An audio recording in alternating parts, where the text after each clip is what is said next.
Aleluia. Louvado seja o seu santo nome, Senhor, em nome de Jesus.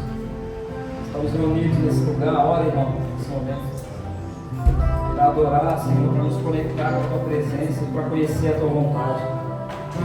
Que a tua revelação flua livremente nesse lugar, nessa rua, em nome de Jesus.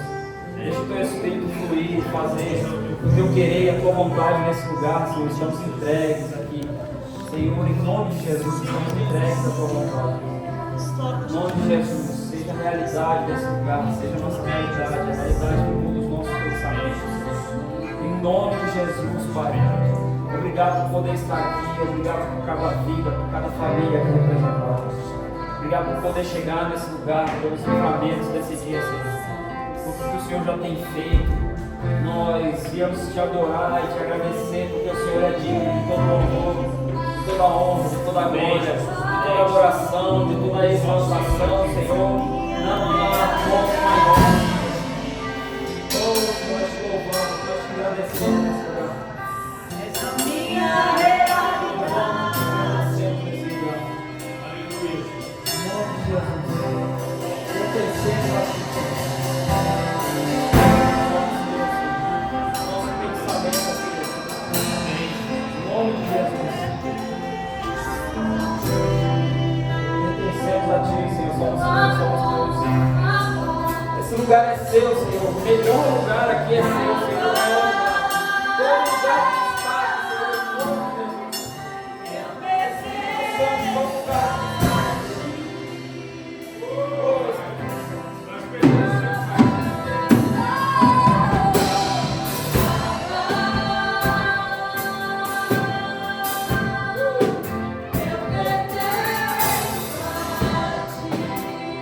Nós somos todo lugar.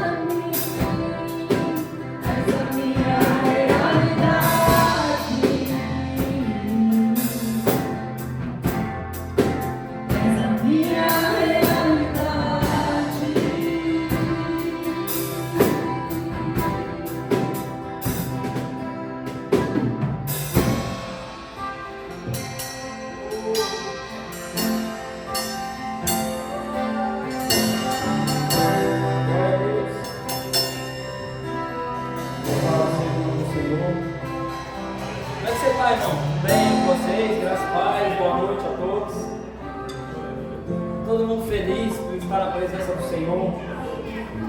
Eu acho que esse é o maior privilégio que nós podemos viver, é estar na presença do Senhor.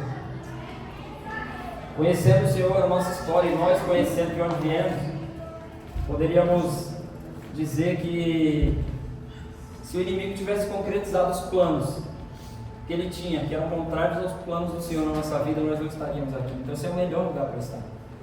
Não há lugar melhor para estar do que na presença do Senhor. Mas não só aqui. Aqui é a reunião onde nós encontramos outros irmãos. Nós podemos partilhar das nossas histórias. Então, o lugar onde a gente vai também revela aquilo que nós estamos buscando. Quem está buscando melhorar o seu condicionamento físico hoje está numa academia. E é bom isso, irmão. Se você tiver um horário para ir na academia, vá na academia. Quem está buscando um crescimento de ensino, está lá na faculdade agora estudando. Mas quem está buscando um crescimento espiritual, quem está buscando conhecer mais do Senhor, precisa estar na casa do Senhor, precisa estar com os irmãos em comunhão, porque assim nós temos crescimento. Então nós estamos numa série aí falando sobre fé. E aí eu decidi falar hoje sobre renove a sua fé. Pode sentar, gente. Então, como trabalhou aí o dia inteiro, né? Pode sentar. Uma renovação de fé que precisa acontecer em nós. Então pode mudar aí o slide, por favor. João, eu esqueci de colocar o 1 ali, é 1 João, tá? Pode mudar o slide, mas é 1 João, capítulo 5, verso de número 4.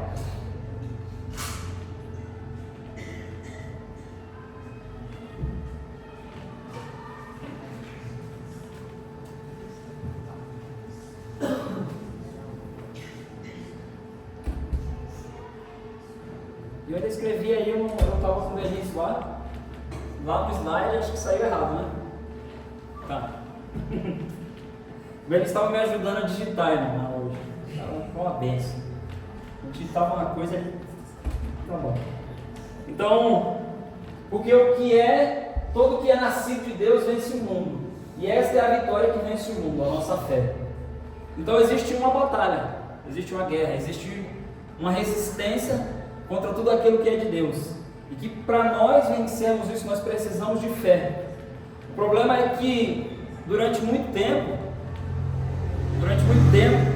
nós levantamos o paradigma de que a ideia de que a fé e a razão, elas não andam juntas.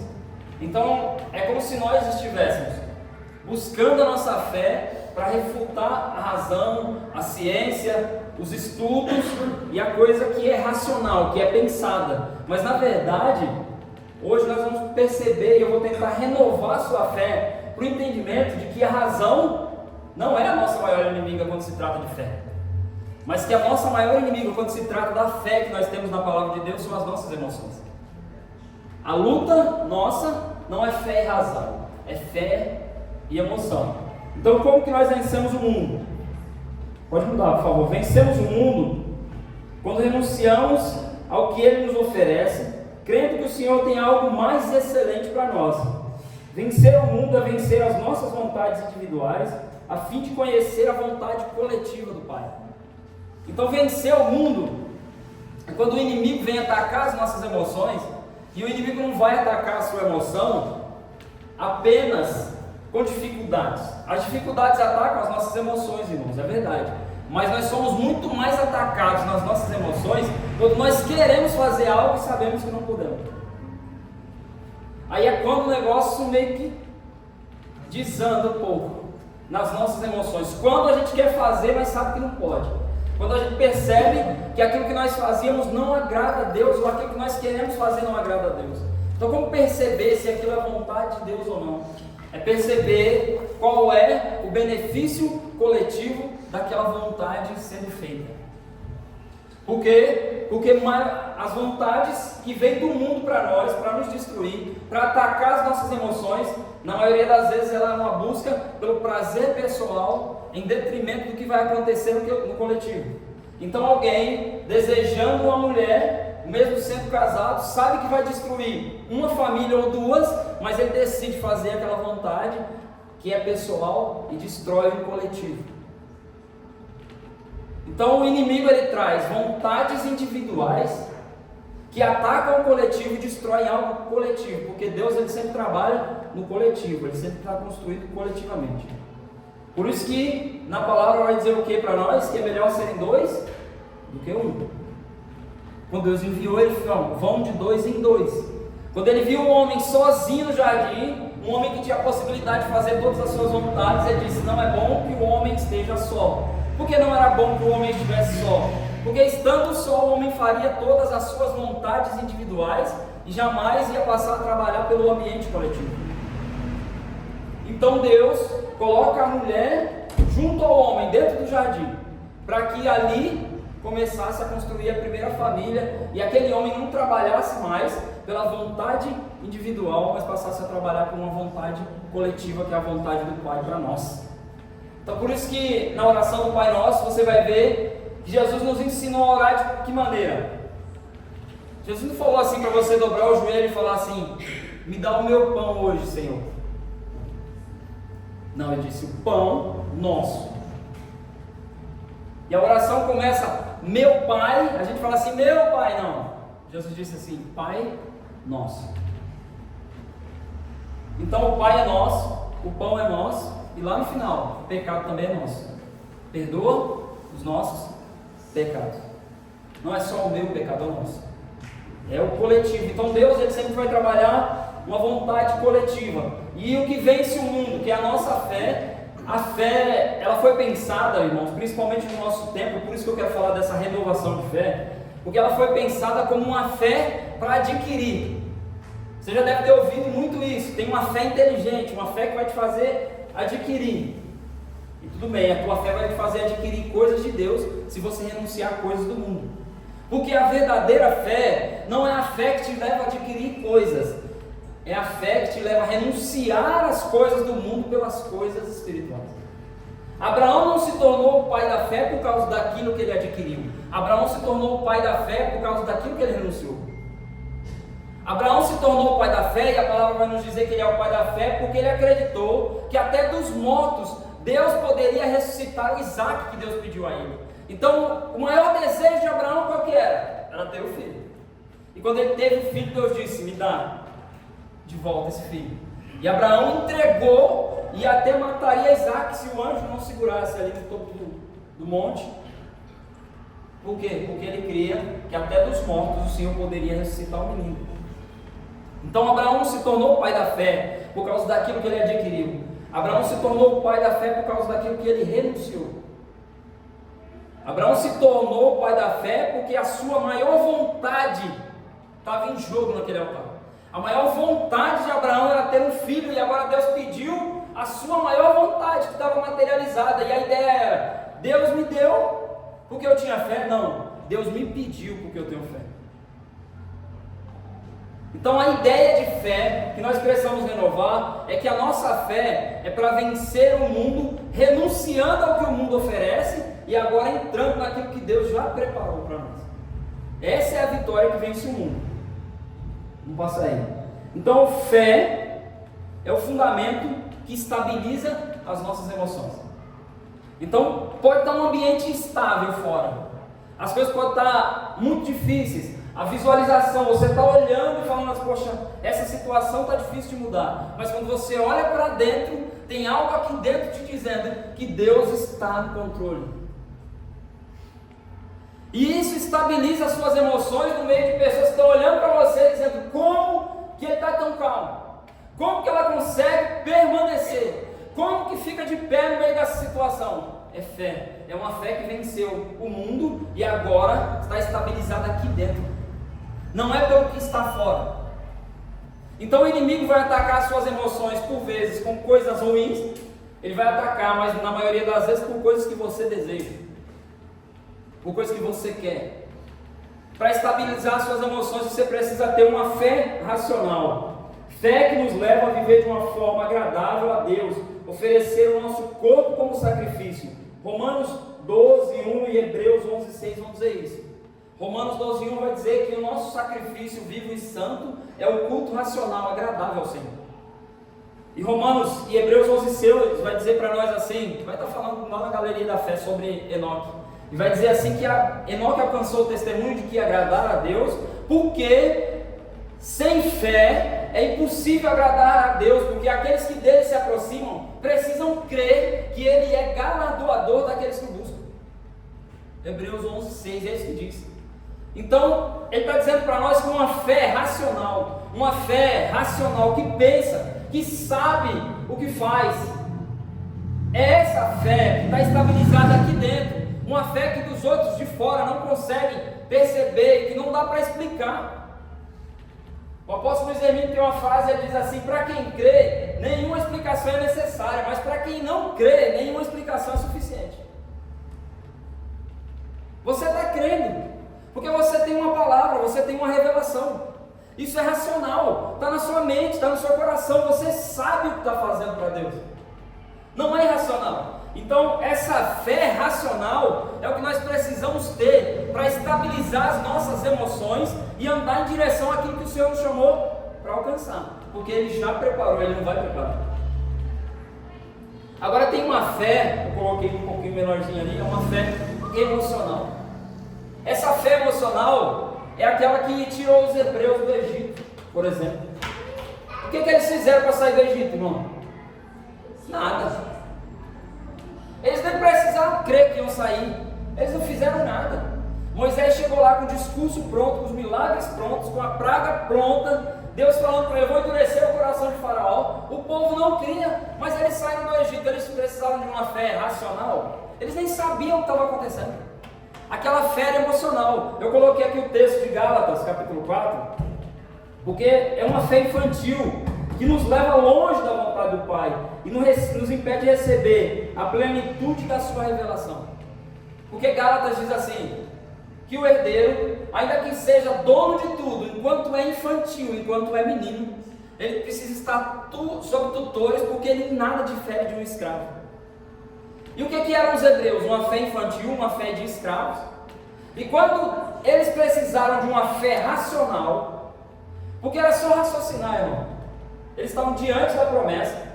Deus mandou que os homens entrassem, 12 príncipes de Israel, visualizassem a terra, olhassem para aquilo que Deus preparou. Eles viram aquele que Deus preparou e vem com um discurso. E o discurso dos 12 até aqui está alinhado. 12 homens dizendo: a terra é boa, verdadeiramente mana leite e mel, e nenhuma palavra do que Deus disse caiu, a terra é boa. Mas dos 12, 10 entraram na emoção e disseram assim: mas tem gigantes. Porque a fé deles era infantil. E incitaram o coração, a emoção do povo para não entrar naquilo que Deus tinha dado para eles. Aquela fé era infantil. Era uma fé emocional, baseada nas emoções. Uma fé que oscilava segundo as emoções. Irmãos, eu não estou dizendo aqui que nós somos estáveis nas nossas emoções. Nós fomos feitos por Deus instáveis nas nossas emoções. As nossas emoções, elas são feitas de altos e baixos. Não existe ninguém estável, sempre estável. Às vezes você sai do sério, às vezes você está mais cabisbaixo. Tem dia que você acorda mais triste, mas tem dia que você acorda mais entusiasmado. É natural. O problema é que essas emoções, elas não podem mexer com a razão da nossa fé. Quando você levantar de manhã e não quiser sair da cama, lembra da promessa que o Senhor fez. Isso vai mexer com a razão pela qual você se levanta da cama. Não é a emoção não mudou ainda. A emoção pode ficar o dia inteiro e acontecer alguma coisa lá no final do dia que muda a sua emoção, ou ela pode ficar ali um pouco mais baixa. É normal. Mas foi a fé que te fez levantar para mais um dia vencer o mundo. Foi a fé que te protegeu. Por isso que na armadura de Deus, a fé não é uma espada, a fé é um escudo. A fé é o que te protege nos dias maus, quando o inimigo te encontra vulnerável. E a fé também é o que te protege no dia bom, porque por vezes no dia bom nós ficamos um pouco mais vulneráveis ainda a fazer os nossos próprios desejos. Vulnerabilidade não é só quando você está mal. Por vezes nós estamos muito mais vulneráveis aos ataques do inimigo quando nós estamos nos dias bons, quando nós estamos por cima. Nós ficamos mais vulneráveis a fazer a nossa própria vontade, quando a gente está ocupando um cargo de liderança, quando a gente tem poder sobre alguém, de dizer o que quer. Então, quando nós estamos por cima, quando nós temos sucesso, quando nós estamos liderando, é quando Deus olha para o nosso coração, e se nós estamos vivendo em fé, aí sim, isso nos protege. A fé nos protege do nosso próprio orgulho, da nossa própria soberba. E a fé também nos protege de uma visão emocional nossa, de que nós não somos nada. Por quê, irmão? Porque se eu olhar para minhas circunstâncias, ou olhasse para minhas circunstâncias de vida anteriores a conhecer a Cristo, eu diria que não era nem para eu estar aqui. Talvez se você olhasse para a sua circunstância de vida antes de conhecer a Cristo, antes de ser tocado pelo Evangelho, antes de conhecer a palavra, você dizia assim: não era nem para eu estar aqui. Já era para eu ter partido, já era para eu estar em outros lugares. Se fosse pela palavra de quem não tinha fé, onde você estava, irmão? Se fosse pelo olhar das pessoas que olhavam para a sua circunstância de vida, para a família de onde você veio, para o lugar onde você morava, onde você estaria? Essas pessoas não tinham fé, elas não conheciam, elas agiam pelo que elas viam e que movia as suas emoções. Então pode passar aí, por favor. Então não é a razão que me faz perder a fé, pelo contrário, minha fé é baseada na razão. A batalha se dá entre fé e emoção. Então tem uma batalha entre fé e emoção aí. Não é entre fé e razão. Você entrega um culto racional para Deus. Você sabe que as coisas estão ruins aqui fora, mas está estabilizado aqui dentro. Você não vem para a igreja para esconder os seus problemas. Não, você veio para a igreja para buscar a revelação do que Deus tem guardado a despeito dos problemas que você está passando agora. Para entender que as coisas que você está passando agora, elas são passageiras. Para não se prender a isso, para não se fazer uma vítima e ficar preso nisso para sempre. A fé vai te dar poder para isso, para perceber que as circunstâncias não são a palavra que Deus liberou sobre a sua vida. Olha para as circunstâncias e com razão você sai de casa. Agora, quando você olha para as circunstâncias e se paralisa, você se deixou vencer pelo mundo. Eu não vou hoje porque está muito difícil. Quanto mais difícil estiver, irmão, mais perto de Deus você tem que estar. Quanto mais difícil ficar, mais se aproxime. Vamos passar aí para mim não estender muito. Então, renovar a fé exige um processo. Então, a primeira parte do processo, ouvir a palavra. Romanos 10:17, a fé vem pelo ouvir, e o ouvir pela palavra de Deus. Agora as pessoas dizem assim, esse versículo, por isso que eu estou renovando algumas coisas aqui, e eu estava ali sentado, falando assim, Deus, vou falar sobre isso, quebrar uns paradigmas, aí é bem difícil, aí Deus levanta o profeta e fala assim, nós estamos quebrando paradigma. Aí eu falei assim, tá bom Deus, então vamos quebrar mais uns aí. Então renovar a fé, ouvir a palavra, a fé vem pelo ouvir, e o ouvir vem pela palavra de Deus. Não é que a fé vem pelo ouvir a palavra de Deus. Tem duas vezes a palavra ouvir nesse texto. Vamos ver se nessa... Põe uma tradução aí para nós. Olha aí, consegue, por favor? A fé vem pelo ouvir e o ouvir pela palavra de Deus. Então, o que você está ouvindo? A questão hoje é, tem muita gente pregando. A questão é quem está pregando a palavra de Deus. Ou quem está pregando ideias de homens. Quem está falando aquilo que está dentro do seu coração e liderando sobre as pessoas. Quem é que está tendo cuidado de fato dizer o que Deus quer que as pessoas saibam? Qual é a revelação que de fato está fluindo para você, que você está ouvindo, que é de fato palavra de Deus? Porque a fé vem pelo ouvir, e o ouvir vem pela palavra de Deus. Então ele está dizendo para nós que se o que você está ouvindo não é palavra de Deus, você não está ouvindo nada. É isso que ele está dizendo para nós. Por isso que é uma surdez espiritual nas pessoas, porque elas estão ouvindo coisas de homens, e elas vão sendo moldadas ao que os homens querem, e elas não são libertas de uma velha maneira de pensar, elas só trocam a escravidão. Antes eles eram escravos do pecado e agora são escravos da religião, o que é pior, porque Jesus olhou para um fariseu e disse assim para ele: você roda o mundo inteiro para encontrar um prosélito e fazer ele 2 vezes filho do inferno, mais do que você. O que ele estava dizendo? Que você não leva uma palavra que liberta, você leva uma palavra que aprisiona. Por quê, irmão? O que é proselitismo? Jesus não te chamou para fazer prosélitos. Prosélitos são meus discípulos. Se eu estou aqui fazendo proselitismo, eu estou fazendo discípulos para essa igreja e para mim, para o pastor Fabiano, para a pastora Débora. Mas se eu estou fazendo evangelismo, eu estou fazendo discípulos para Cristo, que vão conhecer o evangelho de Cristo. Então, proselitismo é toda ideia de homem que foi sistematizada e que trouxe as pessoas para serem discípulos de um lugar, de uma igreja ou de uma pessoa, e não de Cristo.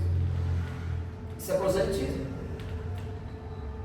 Isso é uma fé que não foi renovada. Então não ouviram a palavra de Deus, eles ouviram as ideias dos homens, as ideias que o sistema ensinou, e eles foram ali reprogramados na sua mente. Eles só trocaram de Senhor, eles eram escravos do pecado e agora são escravos da religião e continuam pecando do mesmo modo, mas estão dentro da igreja e não tem problema, porque joio e trigo vão crescer juntos. Então a primeira coisa, tem que ouvir a palavra, e a segunda, crer na palavra. Quem se aproxima tem que crer que ele é galardoador do que os busca. Eu já disse essa palavra, Hebreus 11:6. Então primeiro, ouvir e o ouvir a palavra de Deus. Ouvir e ouvir a palavra de Deus. Você está me ouvindo hoje, irmão? Você está me ouvindo, né? Você está ouvindo a palavra de Deus? Você Você tem que se fazer essa pergunta quando você me ouve. Você tem que fazer essa pergunta quando você vem no culto de domingo. Você tem que se fazer essa pergunta quando você coloca algo para ouvir na sua casa. Você tem que fazer essa pergunta. Você está ouvindo? Mas está ouvindo palavra de Deus ou é palavra de homem? Você está ouvindo uma palavra que te agrada ou uma palavra que te confronta? Você está ouvindo uma palavra que te transforma ou que te mantém no mesmo lugar? Porque hoje é muito fácil. A gente pega o controle da TV e coloca lá o título da palavra que a gente quer ouvir. Então ficou fácil. Não é mais o que Deus quer dizer, é o que eu quero ouvir. E aí os pregadores, preocupados com a imagem, preocupados com encher a igreja, preocupados com várias coisas, não estão mais dizendo o que o povo precisa ouvir, estão dizendo o que o povo quer ouvir. E aí eu subo para pregar e eu tenho que ficar, desculpa, irmão, porque eu peço desculpa ao povo, peço perdão, porque eu vou dizer o que Deus mandar dizer. Se você não quiser ouvir, aí não estamos com problema. Porque geralmente o que você não quer ouvir é o que você precisa. E o problema não é isso ser dito, é como isso é dito. Nós subimos no altar para falar isso de tal maneira que não te machuque, mas de tal maneira que se há uma ferida, você entenda o que diz lá em Oséias.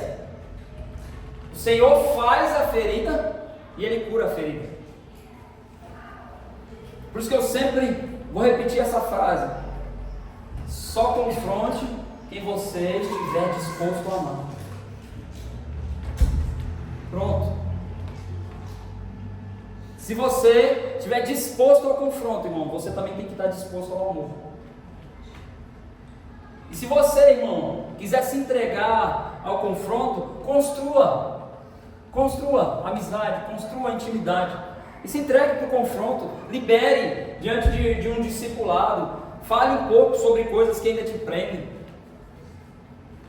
Porque a palavra vai nos dizer, o Tiago fala, se nós confessássemos os nossos pecados uns aos outros, o mundo não nos condenaria. Então essa confissão de pecado, as pessoas pensam assim que eu vai ter que chegar lá, igual eu já fui da igreja católica, já fiz confissão para a primeira Eucaristia lá e tal, para outros ritos e tal, já fiz confissão.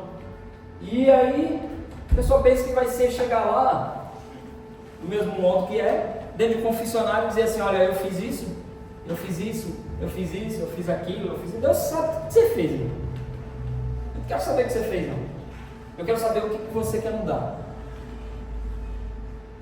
O que você quer mudar? Olha, eu ainda penso assim. Olha, me ajuda em oração por esse aspecto da minha vida. Porque, sabe por que muita gente entra num cenário de discipulado? E aí, como o cenário de discipulado é como se fosse uma pessoa que está ali um pouco mais alto, vai te ajudar, e aí alguém que aparentemente se rebaixou, e aí as pessoas entendem que o discipulado vai ser alguém que vai ali entregar todos os seus problemas na mão de alguém que vai resolver tudo, não é, pastor? Não.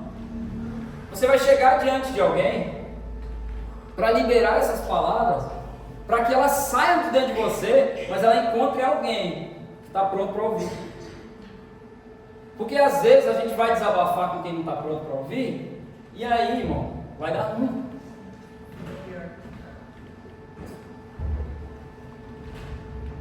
Então esse momento de crer na palavra e liberar essa palavra de quem crê diante de uma pessoa, diante de um altar, diante do seu momento de oração diante de Deus, de dobrar o seu joelho lá e falar o que tem que ser falado, fica com medo nenhum. E dizer o que tem que ser dito. Muitas vezes as nossas orações, que é o que Jesus disse a respeito dos gentios, não passam de vãs repetições. A gente só repete, mas quando Isaías chegou diante do Senhor, quando ele viu a glória do Senhor, ele olhou e falou assim: ai de mim, porque eu sou um homem de lábios impuros. Então ele foi direto no ponto, e quando ele foi direto no ponto, o que Deus fez? Foi direto no ponto. Pegou uma brasa viva do altar e tocou nos lábios dele. e purificou seus lábios. É seus lábios que são impuros? O que são impuros? O que está impuro, irmão? Sua mente está impura, seus olhos estão impuros, o seu coração está impuro em algum aspecto. O que está impuro?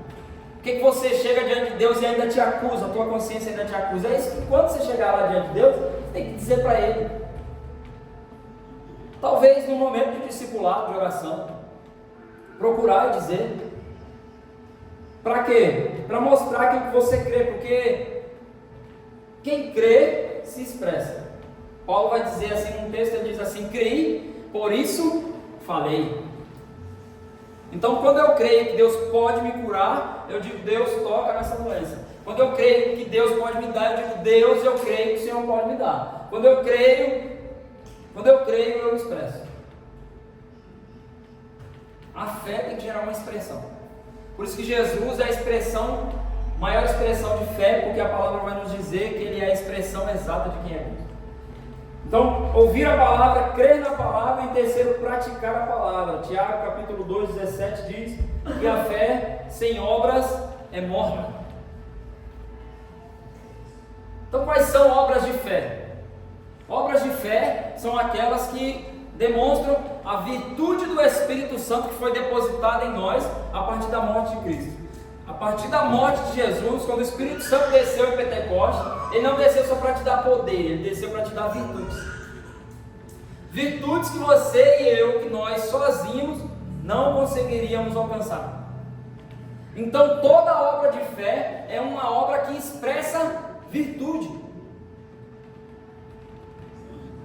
É uma obra que toca a pessoa com virtude.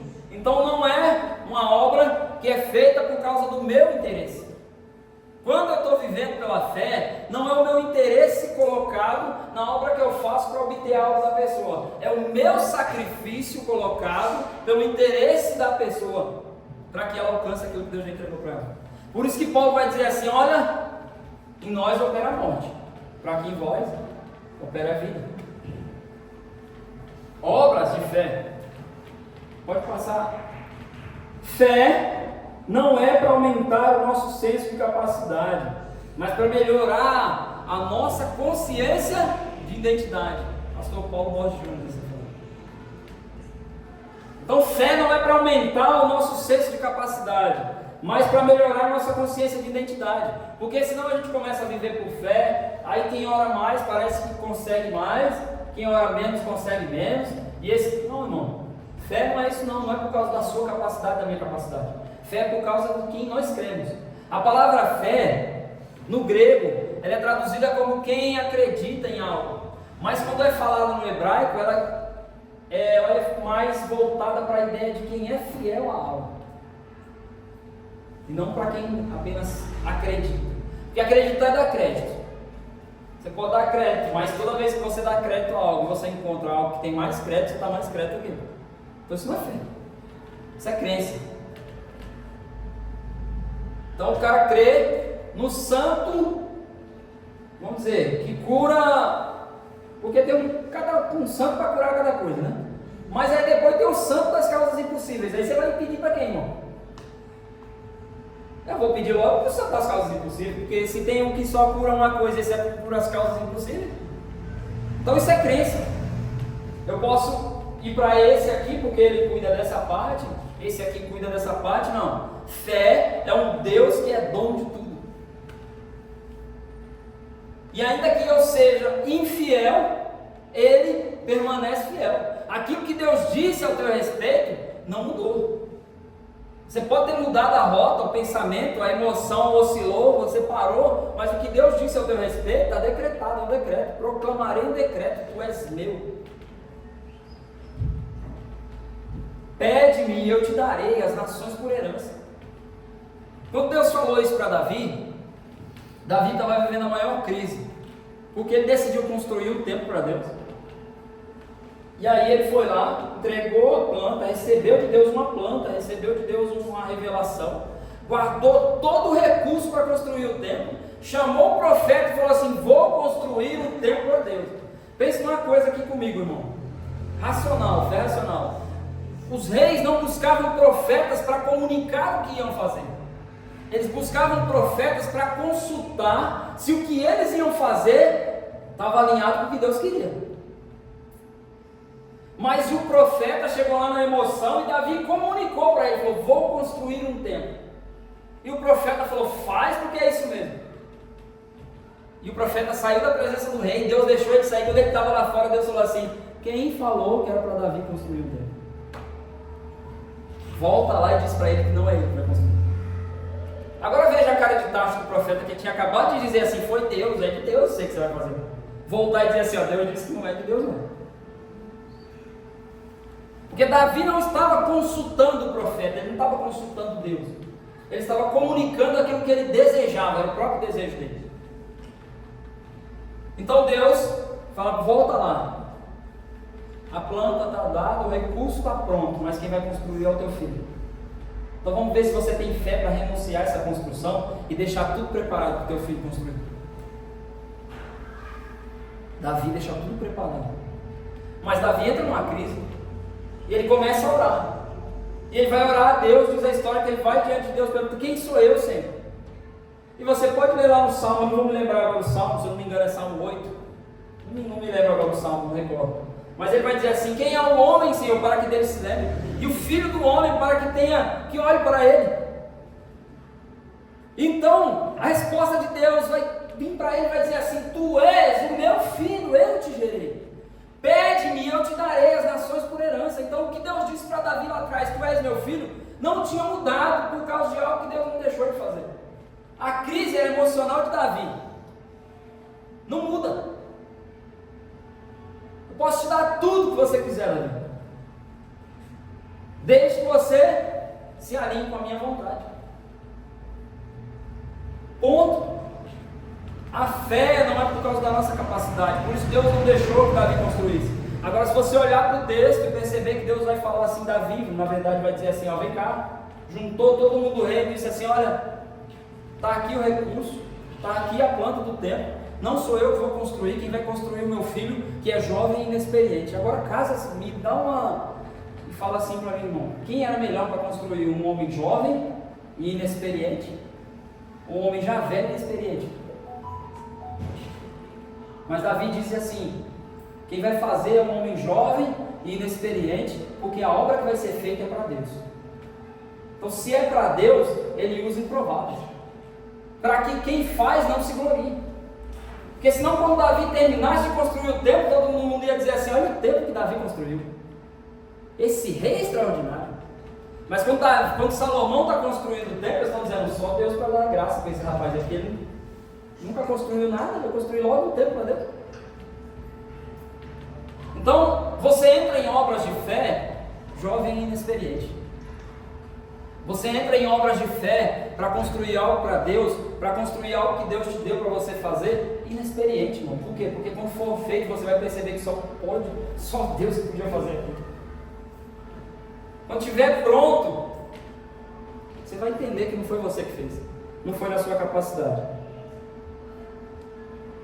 Então fica de pé, em nome de Jesus. É só um jogo bem rápido, bem breve.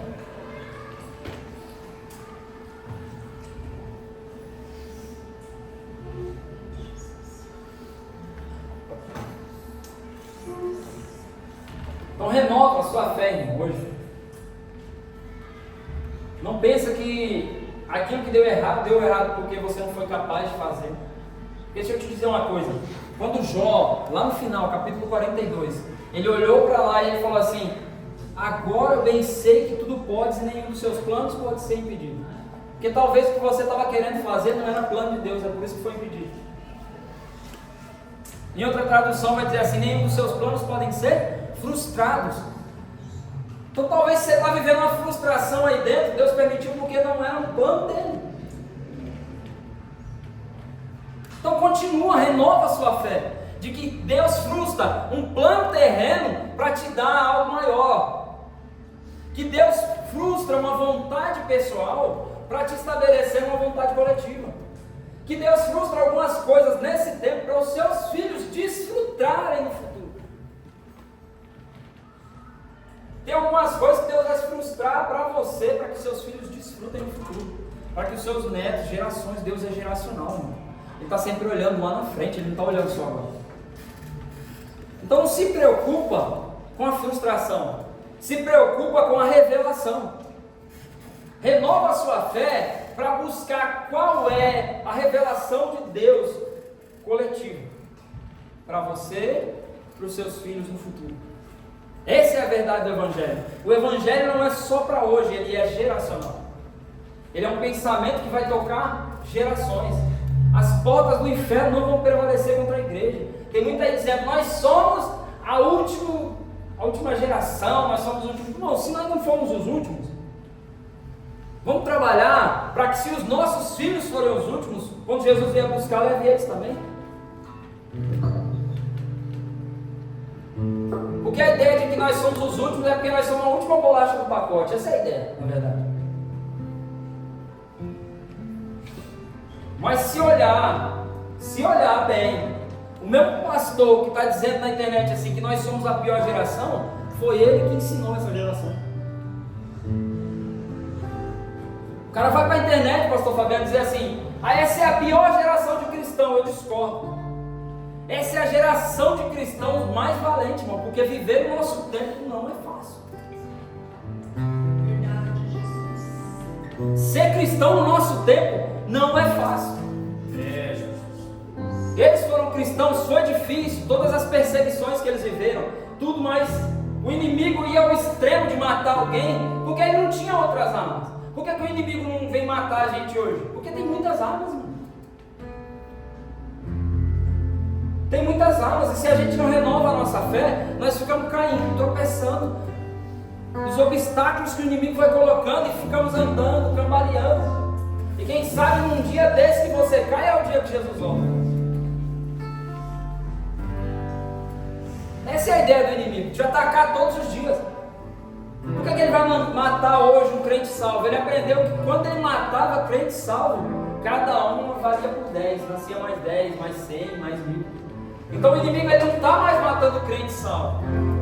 Ele não está mais matando o crente que tem a sua consciência de salvação formada. Ele não está matando mais o crente que tem a sua consciência de salvação firmada em Cristo. Ele está firmado, não, ele está atacando para derrubar primeiro.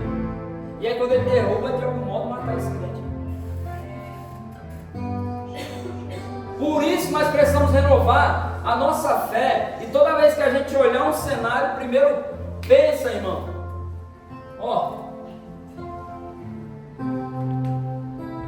Está olhando para um cenário de dificuldade, pensa por que dessa dificuldade. A oração vai ser sempre uma arma para nós. A vida espiritual sempre vai ser a maior força da igreja. Mas ela tem que ser aliada ao porquê você está orando. As pessoas às vezes me perguntam assim, olha, eu sonhei com tal coisa. É sério, irmão? Sonhou? O que você acha que é? Eu falo, o que você orou? Você lembra o que você orou? Você lembra o que você perguntou para Deus? Porque talvez o seu sonho é a resposta da sua oração, mas você nem estava orando, não estava nem pensando, não sabe nem o que perguntou. Às vezes o sonho, a revelação, ela flui porque Deus quer dizer algo que você não perguntou e às vezes você nem queria saber. E é por isso que você não entende muito bem o sonho. Mas na maioria das vezes a revelação, o sonho, vem por causa de coisas que nós sabemos e nós nos fazemos de desentendidos. Porque a revelação nos implica. Antes eu não sabia, mas o que eu agora sei e não faço, me faz pecador. Porque quem pode fazer o bem e não faz, já está pecando. Então renova a sua fé. Em nome de Jesus, ouça a palavra. Amém. Pratique a palavra. Creia na palavra de Deus. Pela fé, os antigos entenderam que pela palavra os mundos foram criados. Pela palavra, irmão. A circunstância fora está dizendo que não, mas tem uma palavra dentro de você dizendo que sim. A dificuldade fora está dizendo que não, mas libera palavras de vida. Libere palavras, sempre libere palavras de fé. Sempre tem atitudes de fé. Tem atitudes que materializam virtude. O inimigo vai estar sempre fazendo com que as suas atitudes diante de uma adversidade não sejam atitudes que materializam virtude. quer te tirar do sério, para você dar o grito no meio do trânsito, para você xingar alguém, para você numa posição de liderança atacar alguém. O inimigo quer usar tudo isso. Então a fé é o escudo que estabiliza as suas emoções. Em nome de Jesus, sai daqui com a sua fé renovada hoje. Pai, comece a orar. Ainda na sua presença, quero agradecer por essa palavra, por essa revelação, que ela tenha tocado a vida dos nossos irmãos, Senhor, no seu inconsciente, na sua razão de pensar. Que eles percebam o teu toque, que seja a tua palavra, que seja a tua voz e não a minha. Que seja o teu entendimento fluindo para eles sobre o que é de fato a fé que vence o mundo, Senhor. Em nome de Jesus, nos reveste de toda a armadura de Deus. Nos reveste, Senhor, de capacete da salvação, Senhor. Da couraça da justiça, do cinturão da verdade, do escudo da fé, Senhor. Os sapatos da preparação para a pregação do Evangelho e a espada do Espírito seja conosco, Senhor. Seja conosco, Senhor, nas nossas guerras, nas nossas lutas.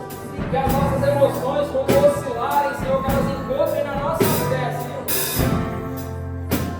uma barra estabilizadora, Senhor, em nome de Jesus. Que a fé nos leve